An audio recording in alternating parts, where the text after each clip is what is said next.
এই ইস্যুতে কিছু মেসেজ ড্রপ করার জন্য অনেকে আপনাকে রিকোয়েস্ট করেছে। না না না না শাহেক, সব মেসেজ ড্রপ হয়ে গেছে, কিন্তু সাকিবের টুনটুনি কাটার মেসেজ এখনো ড্রপ হইলো না। না, এটা তো মানা যায় না। তাড়াতাড়ি টুনটুনি কাটার মেসেজ ড্রপ করেন।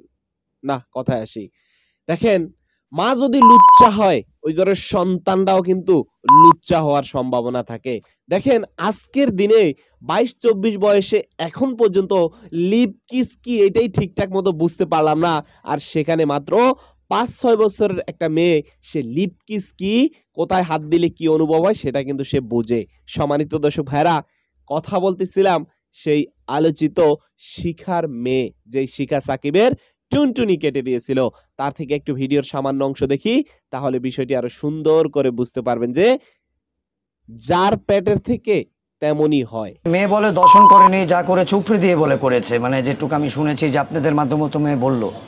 পরে আমাকে রেখে গেছিল, পরে আমার বুকে হাত দিছে আর লিপ কিস করছে।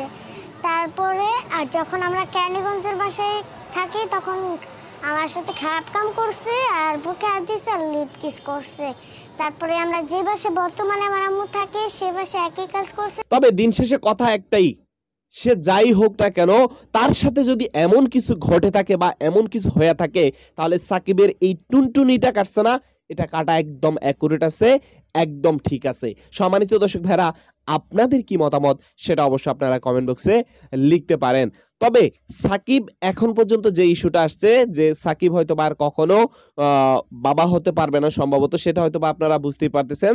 কারণ এখন যে তার পরিস্থিতি, আর সে কখনো সন্তান দিতে সক্ষম হবে কিনা এটা হয়তো বা পরবর্তীতে বিষয়টা আরো ভালো করে জানা যাবে। আর যদি এই যে মেয়েটা কথাগুলা বললো, যে শিখার মেয়ে যে কথাগুলা বললো, এই ঘটনা যদি সত্য হয়ে থাকে, তাহলে অবশ্যই সাকিব এখানে অপরাধী, তার শাস্তি হওয়ার কথা। তো আজকের ভিডিওটি এখানে শেষ করতে চাই, দেখা হবে নতুন অন্য কোনো ভিডিওতে। সবাই ভালো থাকবেন। আসসালামু আলাইকুম ওয়া রাহমাতুল্লাহি ওয়া বারাকাতুহু।